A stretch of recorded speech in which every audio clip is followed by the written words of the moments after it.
Cool.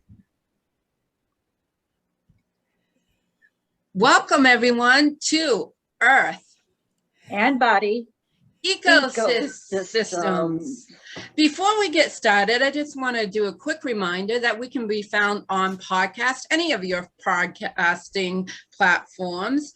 And also we're on BitChute under Wondering Wild Woman. And we are also on YouTube under Wondering Wild Woman. Sometimes I'm wondering too. So lots of times I'm wondering. And also Joyce's platforms, Heavenly Bodies, and your YouTube is, remind me. Natural Bliss Podcast. Yeah, Natural Bliss Podcast is also, it's also under that. So I'll let Joyce take it away and introduce our lovely guest. Yes, our lovely guest, Miss Monique McDonald. She is a Grammy-nominated award-winning artist, known to many as the magnetic voice. She has broken the mold of what it means to be a diva. With international acclaim, she has performed opera and lecture recitals throughout Europe, Japan, and the United States, including Carnegie Hall, New York City, and the Kennedy Center, Washington, D.C.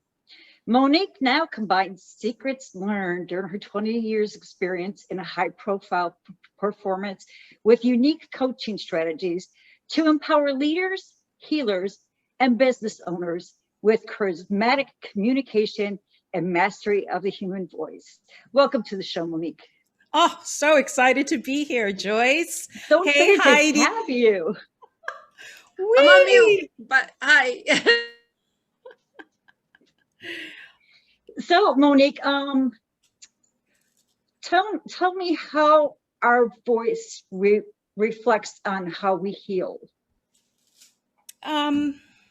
Well, that's actually a beautiful story. Would you like to hear the story? Yes, please. Okay. It's a beautiful story. I think to quickly answer, and then I'll go into the story, I think that we forget how healing our voice is, and that the vibrations that emit from our voice box, which a fun fact is it's right next to the vagus nerve, which helps us be calm and find our peace. When that starts to vibrate, and we're going to go into that a little bit later, right, Joyce? We're going to go into detail in that. There's something very magical that happens, and it goes all the way back in time. Sound and the breath are the doorways to our most healing modems and our most ancient means of healing. And so I will tell you what happened, my little story. When I was a little girl, like most little girls, I wanted to be just like my mommy. And my mommy was an opera singer. And one day she was singing a concert at Columbia University here in New York City. And it has a big, huge dome in the chapel. And I was probably about 4 or 5 years old. And I had gone up, I don't know how I got there, but I had gone up to the balcony around the dome. And I heard the sound of my mother's voice vibrating through my entire little body. And I looked down at her, I'll never forget this, and she looked like this goddess, this sound coming from her, vibrating throughout the dome and my little girl body, and the look on her face as she was just being the sound and being love to all of the people there. And I ran down and I pushed through the crowd after the concert and I said, Mommy, are you still my mommy? And bless her heart, she stopped everything, reached down and took me in her arms and said, I will always be your mommy. And those vibrations are moving through us all the time, every time that we speak. You know, whether a mommy is a singer or not, she uses her voice to calm and emit love to her child. It Right. is the most natural form of healing. So, those are some examples of how our voice can be used. I know that there are authors who are also looking for their voice, and they use words to emit those healing sensations.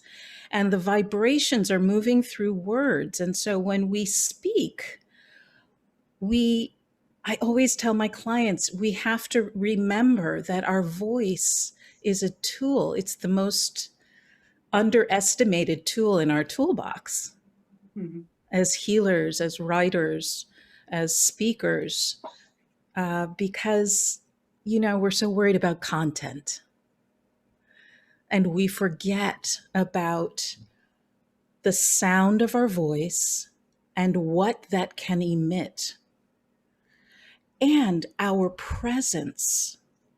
You and I are here on a Zoom call, yet our presence is going out right into the camera, and then it's going to go out to whoever gets to watch or listen to this podcast.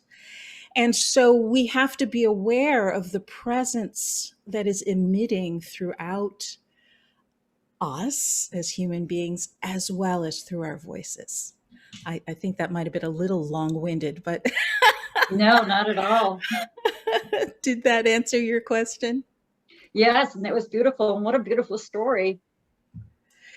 So, were you born and raised in New York? I was born here in Queens. We left when I was quite young, and we moved around a lot. My parents divorced when I was very young. And so my mom and I were on a journey. I'm an only child, and she was my everything. And, but you know how that is. Your father is the one who is not around all the time, is the one that you want their approval, right? You want their, and, daddy's little girl, when he was so much a part of my life, and then he was not. And when I was, around 13, we moved to Connecticut. I was in Hartford, Connecticut. And that's sort of where we landed for the most formative years, right? From 11 to 18 until I went away to college. And I decided that I wanted to be a singer, just like my mommy.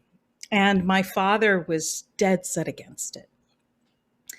He said to me, I really think that you should go into being a doctor or a nurse, because to him, that was much more,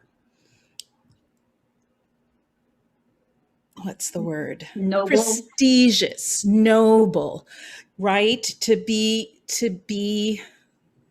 a doctor or a nurse was what most people did. And, in order to please him, I actually looked into it, and, science just wasn't my thing. So that didn't last too long. But as I was looking within to try to please my father, but also just sort of casting about to what did I want to do, I thought to myself, well, what if my voice could save a life? Mhm. Right? Doctors and nurses, they're so amazing, and we're so grateful for them, and they do save lives. But what if a voice could save a life? And so I started sort of working that out. It was something that I just sort of kept asking myself, like, what would that look like? And I didn't really know much about it. I just knew that when I sang, people felt better. That's the one thing I did know. They were happier. They felt better. Sometimes they might even cry, and so I thought to myself, well, that's crazy, Monique. Voices can't save lives.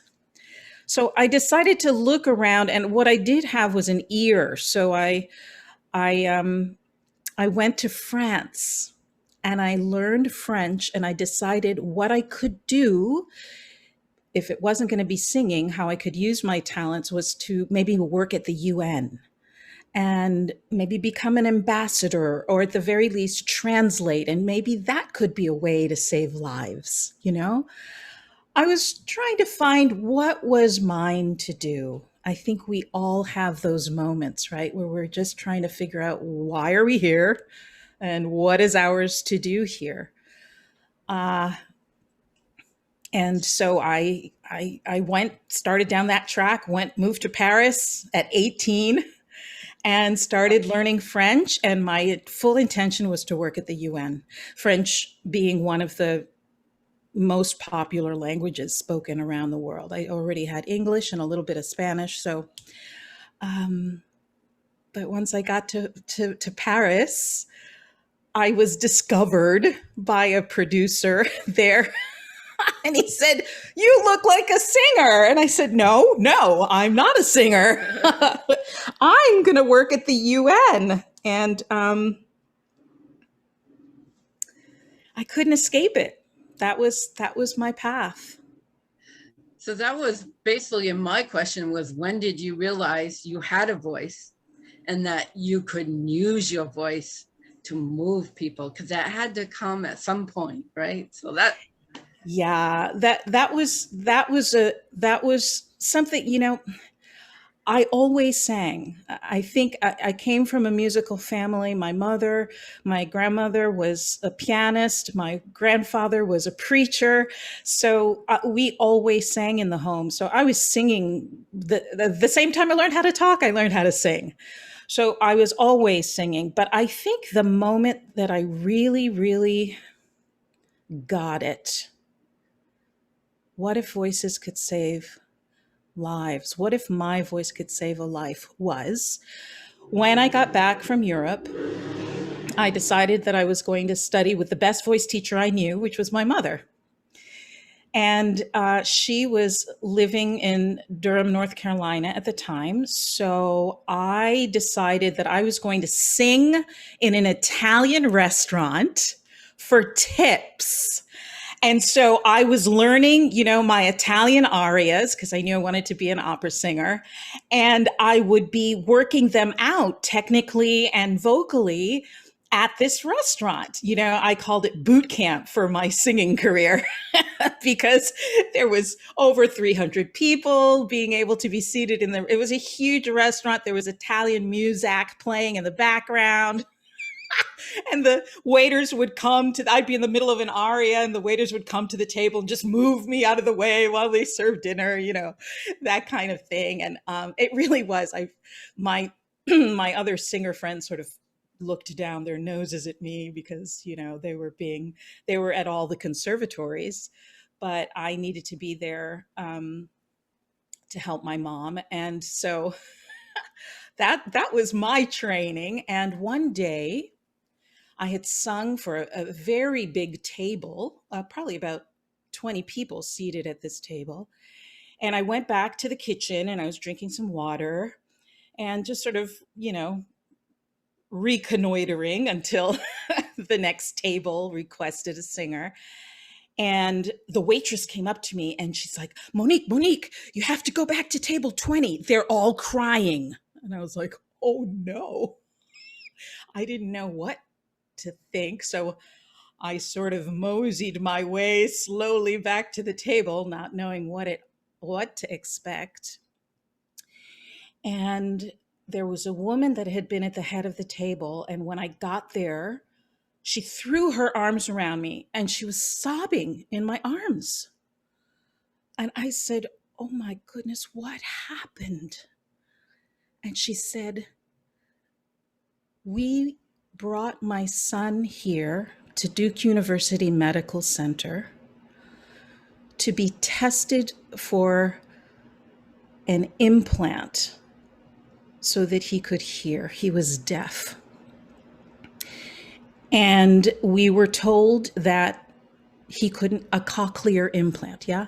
And we were told that he couldn't, that he wasn't eligible for the implant. And so this was our sort of dinner to try to figure out what we were going to do next. And after you sang, my son signed to me that he heard you. I'm sorry. Every time I tell this story, I get chills. I'm getting chills also. Right? Yeah, I'll tell you why too, but yes, at some point. And, it's not that my voice is so loud he heard me, but I don't think. I think it was really the vibration, right? Which is what we were talking about. And indeed, they took the child back to be tested and told them the story. And it turns out that no, he wasn't eligible, and it wouldn't work for him to have a cochlear implant, but he could have a hearing aid outside. And they brought him back. And he gave me a hug and we spoke. And in that moment, I thought to myself, what happened? Did my voice just save a life?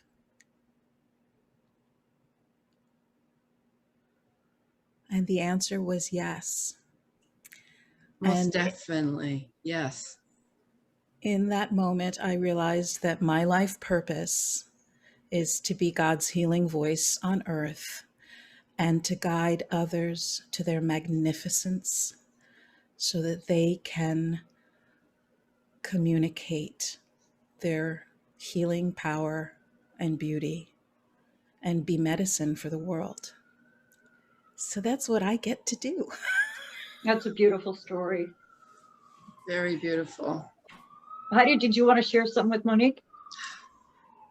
As someone who has dabbled in performing and singing, performing, that really touched me because I shared singing with my father, and we didn't share much, but towards the end of his life, and probably a good 20 years or so, that was something we enjoyed together. And we did community chorus, and we had some wonderful teachers. And it moved me because I was able to sing as my father was passing. Oh, Heidi, that's so beautiful. So I totally understand. I felt like that was one of the best gifts that I could give was my voice, because they say hearing is the last to go when somebody is passing. And so I thought that was the best. So I sang Amazing Grace for him. And then at his memorial, I sang it a cappella because I do better without a background. and I haven't really sung since. It's like I don't know if that was just my mission to, it's been very difficult for me to find my voice ever since, and it's been 11 years, and it's weird, and I don't know. My father had a very beautiful baritone voice. He would have loved to have sung at Carnegie Hall. That would have been one of his dreams. And even though he's my dad, I'm not just saying this, but he could sing Old Man River that would bring tears to your eyes. And when he was singing it as an older person, and you probably know the lyrics, it's pretty classic. It would just really move me because it was like he was singing about his life. Right. And it was just so moving. So I know how powerful the voice could be. And like I said, I didn't have the greatest relationship. And lots of times that voice, like you said, parents use their voice, right? And that voice could be used against me. But yet towards the later part of his life, it was used to connect us. That is beautiful, Heidi. Thank you so much for sharing that story with me. There are two things that I really loved about it. The first is that you sang him through his transition. And what a blessing. What a beautiful gift you were both given to be able to do that. And the second thing I wanted to share with you, dear Heidi, is one of the reasons why your voice appears to be lost is because it's now connected to that experience. And you may not want to go there. Right. Right? Right. And so I want to invite you, even if it's in your shower, to connect your voice to another experience, because all you need is one more. Yes. You see, our voice is a reflection of our bodies and our life experiences. How is it a reflection of our bodies? Well, as every healer knows, most of the dis-ease that we carry in our bodies is due to a life experience that got caught. Would you agree with that? It's one of the big reasons for it, right? Energy got caught and was unable to flow or move through us, or we got stuck in a negative experience that we sort of held onto, and then it manifests in the body. And our voices reflect all of it.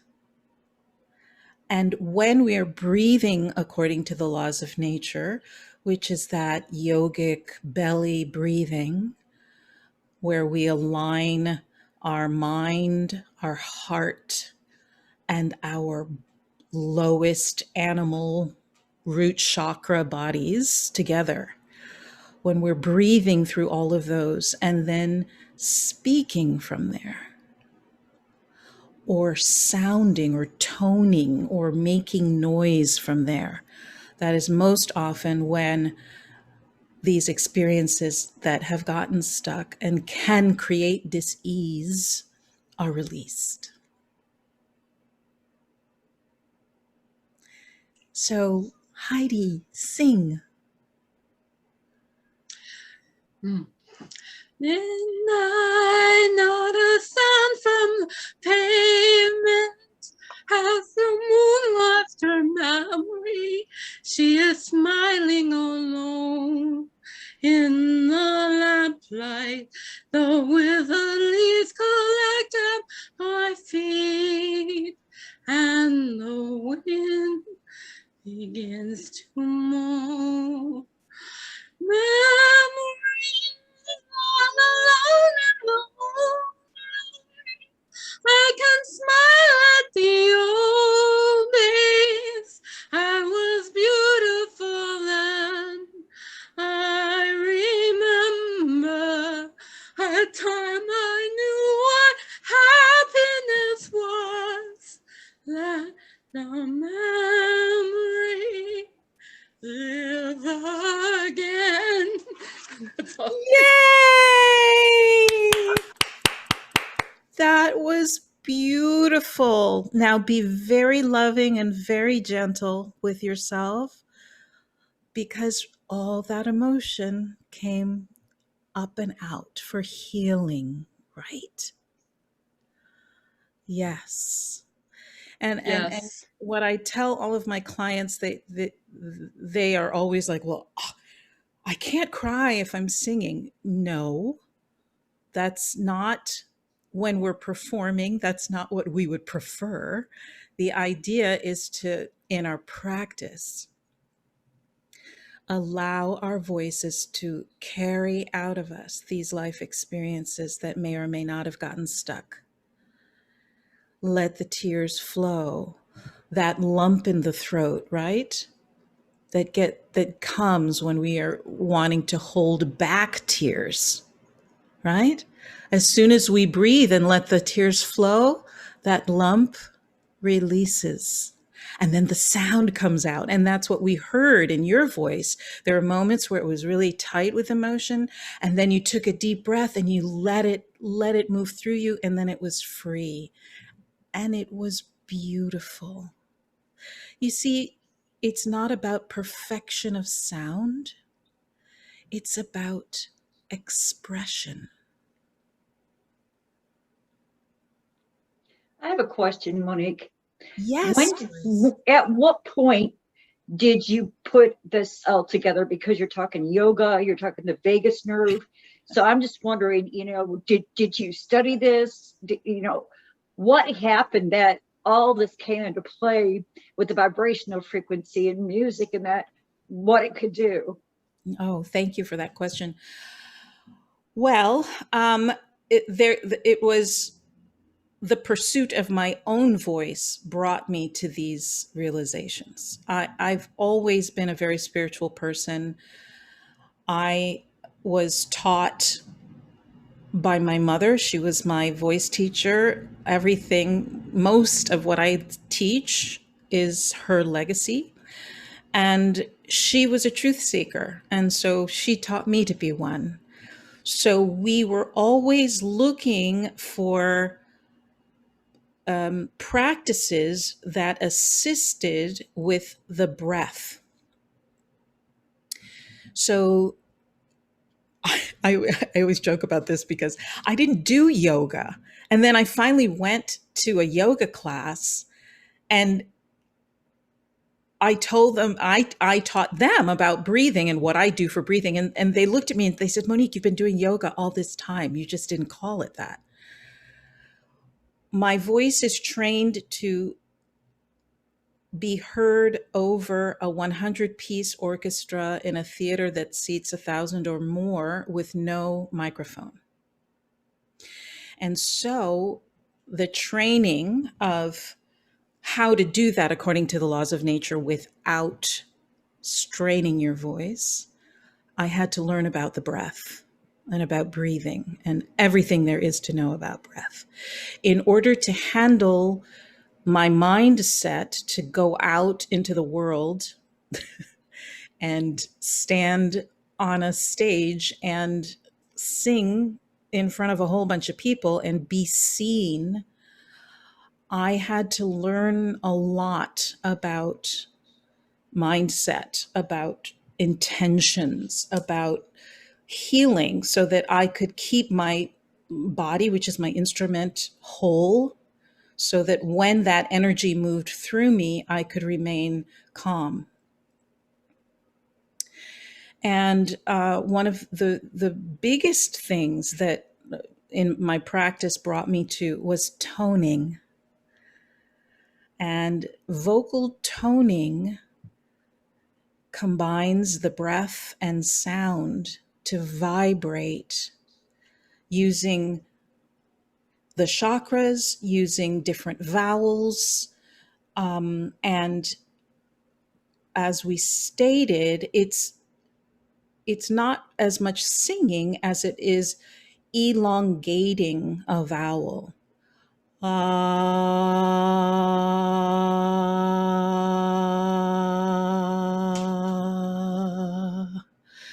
And everybody has the ability to do this, right? It's not, you don't have to be a big singer, right? And each vowel has a correlation to all of the chakras. Right. Right? So, ha, which is a little more guttural. Can you hear that? Then, right? That's for the root chakra. And of course, we have the correlating colors as well, right? Red is for the root chakra. Right. Right? Ooh,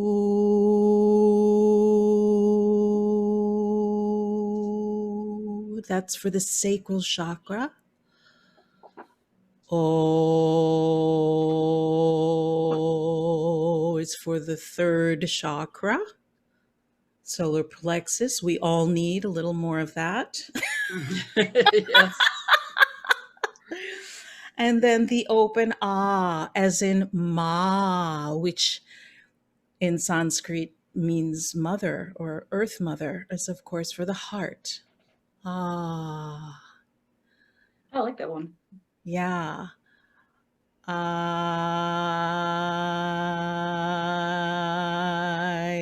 that's for the throat chakra, which is our seat of power. A is for our third eye. E is for the crown chakra. And so the practice is, and when I share this with my students, I always tell them I don't want you to pick. So we know what they are, we know what they're for, but let your psyche pick, let your soul pick. Which vowel do you need today? And don't we all have like our own like natural tone, like when you do the om, that we all come to like our own resonance within that? That's absolutely right, because there are two things going on. Remember, it's the vibration, right? But based on our body, we each have our own individual bodies, which is our instrument or our horn, if you will. And we each have a different shaped horn or instrument through which the vibration vibrates. And because of our life experience, our age, all of the experiences life has brought us, that's all in our voice. It's all right there and available. So that's how it becomes individual to each one. And in the same way, we each have our own medicine for the world, because our voice is like our thumbprint. Even though we may sing the same vowel and the same note, Heidi's voice will sound different than Joyce's voice will sound different than Monique's voice. So Monique, let's talk about how we can use the voice to not only heal ourselves, but to heal the world, to heal others. Well, that's actually one of the things I work with my clients on, how to find their individual voice of power. And that's actually the gift that I have for your listeners today. You each are going to have the opportunity to be with me and find your particular voice of power. We're going to give you an assessment and find out how to reach and locate your voice of power, and where you are as far as that's concerned. Part of the journey of being the medicine to the world, of using and finding your voice, your specific, authentic voice, and what is yours to do, is a lifelong process, right? I think that is something we are Yes. each always becoming, and it keeps unfolding, right? So, for example, I was all about singing at the first part of my life, and that's how I was, for the most part, using my voice. Now I'm helping other people, not through singing, although I do that as well, but through their own voice, whether they're authors, whether they are speakers, whatever kind of expert that they are. I help them sound like the expert they are, show up as the expert that they are, and I help them find their message for the world.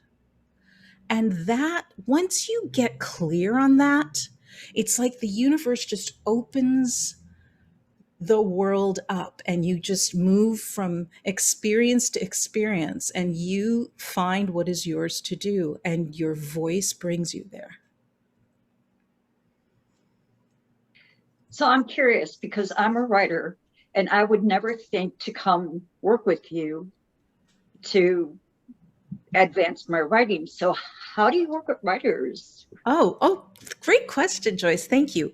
So I work with writers because a lot of the time, writers live in their mind.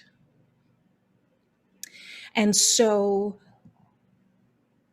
when they are writing, if they can open their heart and their root chakras as well, whether it's through toning or speaking their content, speaking their words, it helps them open on a different level so that it's less about writing from the mind and Right. kind of taking dictation as a download. And of course, I help authors with their presentations. So when they're reading the material, in my experience, poets and writers read their material terribly because, right, there's some little disconnect between the writing of it and the being of it in presentation. And so I help them with that so that when they're reading their material, however that manifests, sometimes, right now the thing is to do videos for writers to help sell their books, right? So that you get to know the writer, so that you're not only excited to read what they have to say, but you really like them. So even if you don't really. Go ahead, Joy. All right. So what happened? We just all dropped out. Well, I think that sometimes the energy gets so strong that technology just can't handle it. Heidi? Yeah, that's what I'm thinking too. We're bringing the thunder beings in, so Yes, we were moving and a grooving. yeah, exactly. So I know I was listening so intently, I don't remember where we left off or what happened. But I know Monique was speaking about, Joyce had asked about how you help a writer, and you were in that, how you could help somebody write, because she likes to write. That's right. So I help my writers get clear on their messages, get clear on how they want to sound in their writing. A lot of times my writers get kind of stuck up in their heads. So we do a lot of work on bringing them back into their root chakra and heart chakra through toning, through breathing, so that their vessel is more open, so that when they're writing and that they're being the writing rather than writing the writing, and that they are getting downloads, right, of divine intelligence and energy, so that they're kind of more taking dictation than trying to think of the right words. Does that make sense? It makes total sense, and writers do need you because so many of them experience writer's block. That's right. And it's like, you're right. As a writer, I'm in my head a lot. That's right. It's either there are times to where it's like, okay, well, let's go walk away and do some laundry and come back and maybe, it's going to come to me. And that's a really good strategy, Joyce, to walk away from it and you're doing something with your body. Just want to remind us and bring us back to, right? Our voice is the beautiful marriage of our bodies and our life experiences. And that's true whether you're speaking or writing. The other piece is writers these days, especially, they have to do a lot of presentations, reading parts of their books in order to sell their books. And I work, a lot of poets and writers, they have a lot of trouble reading their own content. There's a tiny bit of a disconnect, something about not wanting to take up too much space. Is that ringing for you? So they sort of read it really fast or get it out of them as fast as possible so that the listener doesn't get to experience it as lovely as they do when they're reading it. Right? Because when we're reading, we have space for our imaginations to get activated, right? A lot of times when writers and poets are reading their own stuff, there's that disconnect. So they're talking a little faster than our imaginations can really settle in and take in the information. So that's actually one of my favorite things to help writers with. I think though, for me, like doing the podcast has helped me with that because I'm reading bios all the time. Yes. So I've learned to slow down, learned to put a little emotion into it, learned to emphasize certain things. That's great. And podcasts are really great for that. Radio stations, getting a radio spot, doing video. This is the world in which we live right now. And if we want to get our messages out into the world, we have to learn how to do it through the spoken word as well as the written word. Right. And speaking of the world, what is your medicine for the world? My medicine for the world is to be the healing voice of the divine here on earth. And boy, when I got that download, I was like, no, that sounds terrible. Like, who does that? I think what I mean specifically is, well, let me finish. So to be the healing voice of the divine in the world and to guide others to their magnificence through the power of the voice, breath, and word. And how that works is at first it was just my singing, and I am still singing, but I'm doing it in different ways right now. Well, not now, but before COVID, I was literally going into hospitals and senior centers, and I was going to bring a respite from pain, from dementia, singing songs that everybody knows so that, they don't remember what happened yesterday, but they remember every word to Somewhere Over the Rainbow, and they sing with me, And so I'm using That's my beautiful. voice in that way. But I'm also working with leaders and authors and healers and speakers to help them really align themselves to their breath, their power, their presence, so that when they speak, people listen.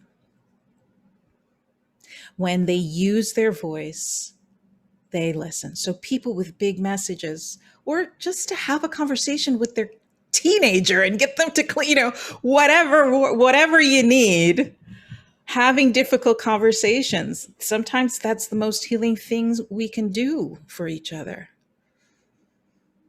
And a lot of times what I do and what I think is my medicine to the world is I listen.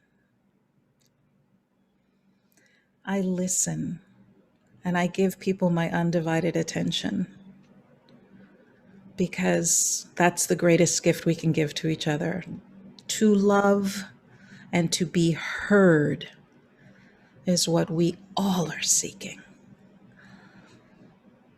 And so often, just that.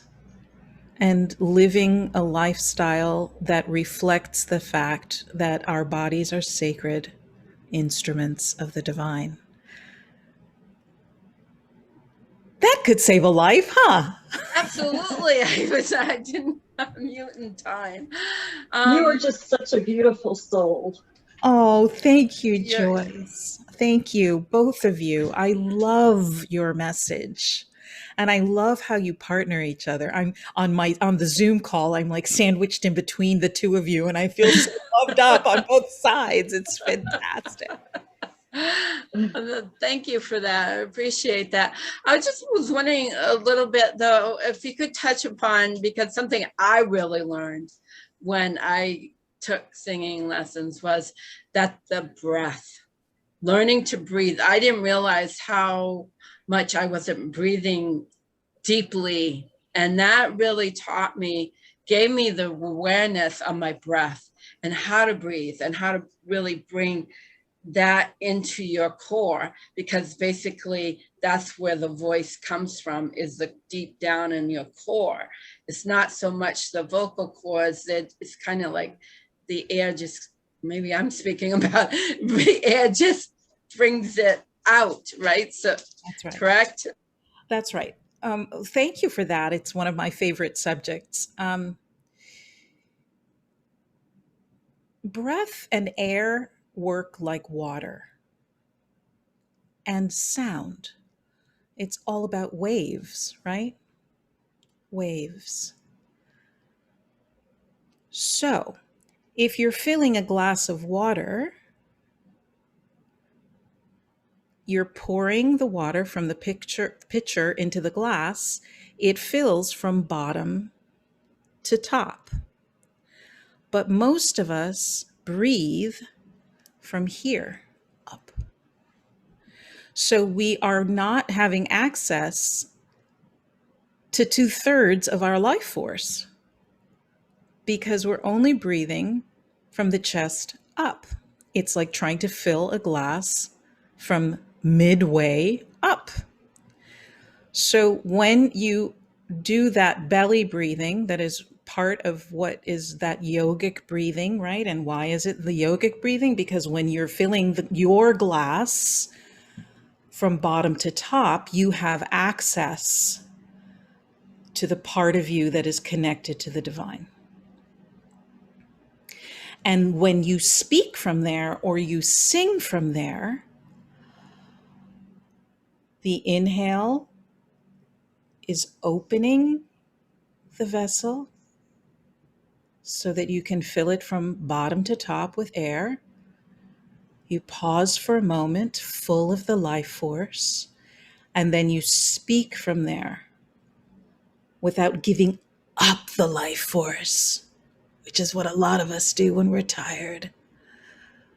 A lot of us don't realize that our bodies are empty of life force when we're trying to speak or sing. And in common terms, it just means to keep as much of the inhale of the life that we've inhaled in our bodies for as long as we can while we're speaking or singing. And what that does is it creates a cushion for the sound so that the sound is always being supported by the breath or the life force.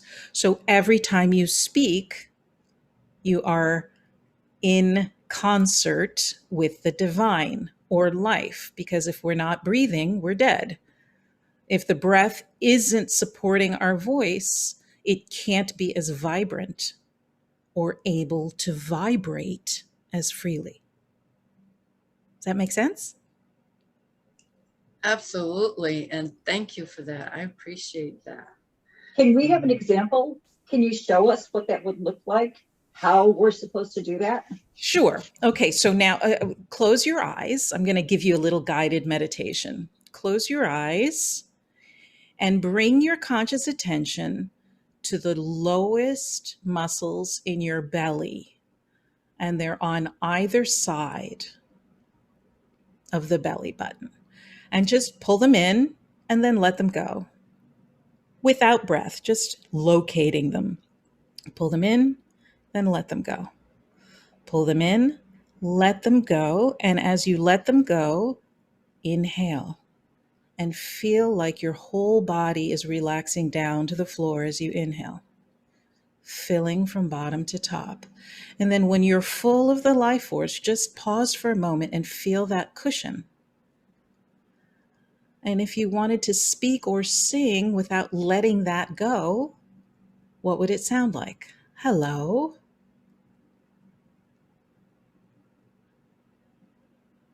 And then exhaling, allowing those little muscles at the bottom of your belly to release back towards the spine.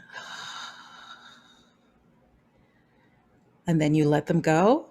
Then you inhale into them, feeling everything in you relax down to the floor.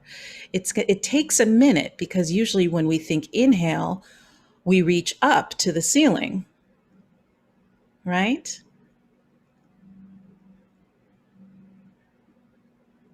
There you go, Joyce. That was it. Heidi, you've got this down. And that's what it is. So I invite you the next time you meditate, when they say take a deep breath, everybody goes, right? I'm going to invite you to do the exact opposite and go, and just notice how you, it's kind, I always say it feels like I'm sitting into myself instead of pulling up out of myself. So it's like grounding because you're getting That's into that root chakra. So that's grounding you to the earth. That's Which right. is so, and connecting with the breathing and everything. That's so That's beautiful.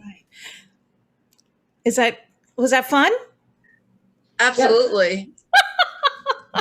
It wasn't just fun, it was relaxing and kind of invigorating. Yes, isn't that funny? It relaxes and invigorates at the same time because most of us are walking around with not enough oxygen. And it's such a simple thing, such a simple gift to give ourselves. I had read somewhere that like the air in our lungs, like 20% of it is stale. Well, that is true because most of us are not fully exhaling. Therefore, we can't fully inhale. So we're not emptying completely our breath cycle. Most of us are talking like this and then inhaling again and then inhaling again and inhaling again and inhaling again. And what does that feel like?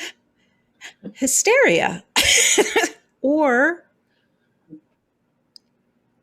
and there's a really important reason for that, that's psychological. And it is because when you fully intake and inhale, it reaches down into all the pain, all the stuff you wanted to say and didn't say, right? You have to breathe down into that. And most of us don't have the time or inclination to want to do that. It's not conscious, but think about it. What do we do? What's the first thing we do when we have a pain? We don't breathe. We stop the breath. We inhale and then freeze. And then think of all the times, all the hurts that happened in your lifetime that never got to go. Well, as women, one of the things that is the most painful that we experience is childbirth. What do? Breathe. That's what it's for. That's why the breath is so important when women have natural childbirth, right, Joyce? Yeah, it's definitely important. It's a very important thing. I did have all three of my children naturally. Well, actually, with the first one, my daughter, who's my first, I did have something to take the edge off the pain, but it really wasn't doing any good. So the second two, I just said, I'm not even going to bother doing that because why? So, Right. yeah. And the pain comes in waves, right? Yeah. I know, Heidi, you were talking about the loss of your father, that grief. It comes in waves. And a lot of times we inhale against the pain of it instead of inhaling into the pain of it, because it seems like too much. But if you can do that, it subsides quicker and from a deeper level. And then it comes again. So most pain or most trauma comes up for healing. It works like a spiral, right? The first trauma, you're pulling up and out away from it to survive it. And then something triggers it later when you have more of a capacity to expand around it. And that expansion is that inhale, right? To be able to let it in and then exhale through it. And all of that is what allows us to speak from it instead of hiding it or packing it away where we don't have to see it anymore. And that shows up in a voice. You can hear it in a pinched voice, right? Or we all know that voice of I don't have time to think about this right now. You know? And I have a lot of compassion for that.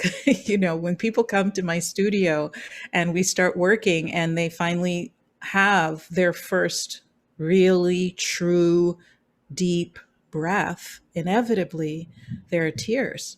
And of course, they're so embarrassed, right? Because here they are with, you know, Monique McDonald, the blah, blah, blah, blah, blah, blah. And I just always say, oh, just let me let you in on this is what happens. Our bodies are able to release the trauma, release the pain, release the joy, release all of the emotions when we're able to breathe fully and completely. The emotions come on a circuit. So if we dim one, and the one that we usually dim is anger, right? Or pain, they all get a little more dim. But when you're doing the sound healing, the toning, the breathing, all of a sudden things start to get brighter again. That's true.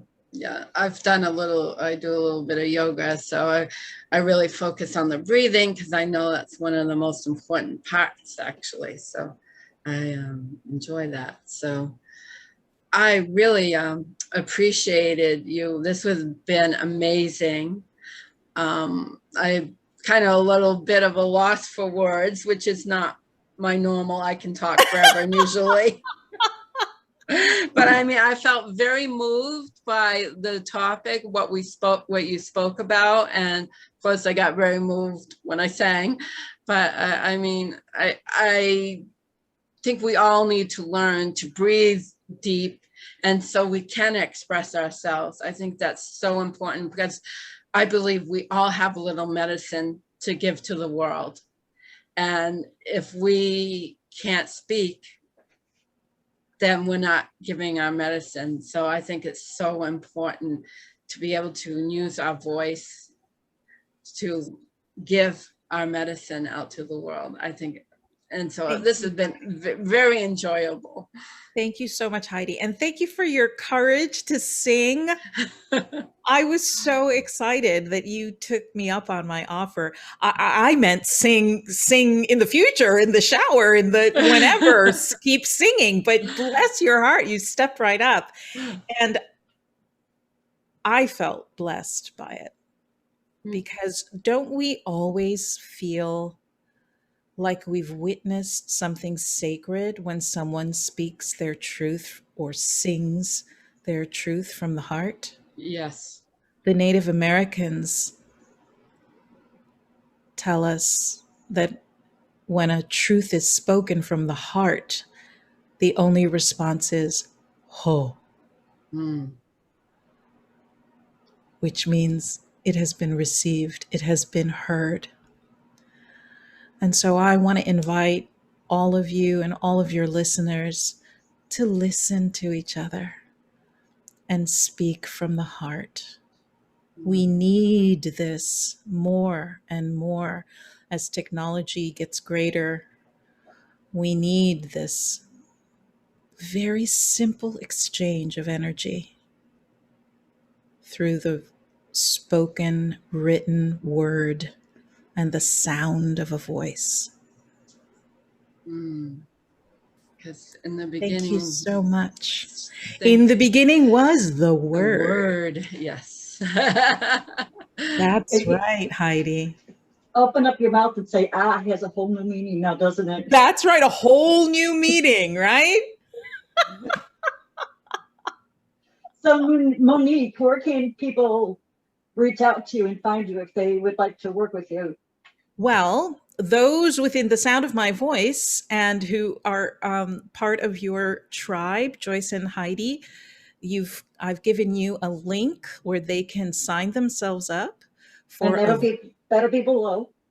so that will be below Okay. for a voice of power assessment. And basically what that is I'm going to be having a discussion with you about not power like I'm going to overpower you and convince you of stuff, but that sacred divine power that we breathe into when we speak. And I'm going to be giving you an assessment and just giving you kind of like a consultation. And I might say, you're fantastic. Or if I hear something that you need, I'll be giving that to you. At the very least, you're going to get clarity and I'll get to meet you. Or you can reach out to me at themagneticvoice.com and reach out for a connection call and we can speak that way. I have a new class that I'm starting on the 15th. It's called Virtual Speaking Mastery, and it's a 6-week course helping people with their presentations and getting used to being in front of the camera, how to prime your energy, how to get your voice connected to all of you, putting together what we discussed today. And it's a lovely course and people are getting a lot of great results for it. So we could talk about that. But most importantly, I just want you to know that your voice is always heard. I have a podcast that you can find out about if you go to my website, and a blog. And I just love people. Meeting new people's like opening presents. So thank you so much for having me on your beautiful podcast. Thank you so much, Monique, for being with us today. It was really a special treat. You're so welcome. Absolutely. So thank you all. I hope everybody enjoyed this as much as we did. And we can't wait to see you in our next podcast. And I must say, my dog has been using his voice quite well since about halfway through this. I love it. He's been singing really quite pretty, actually. So, so everyone, remember to get out there and breathe and be wild and enjoy nature. And Joyce, keep your light shining. Many blessings, everybody. Bye-bye. Bye.